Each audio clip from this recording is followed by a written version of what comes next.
Goodies mga kabibis, gawa tayo ng sabon para pumuti ang ating mukha at katawan. Dagdagan natin ng ingredients para mas epektibo ito sa ating mukha, parang flawless. Ito, mayroon tayong Kojic, Alpine at Myra A. Hatiin natin ang Kojic para madali itong matunaw.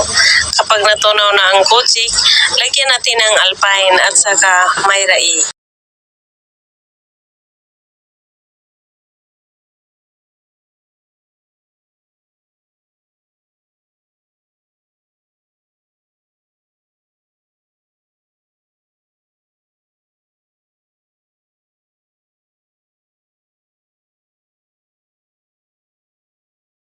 Pagkatapos, ilagay natin ang lalagyan. Pasensya na kayo mga kabibis.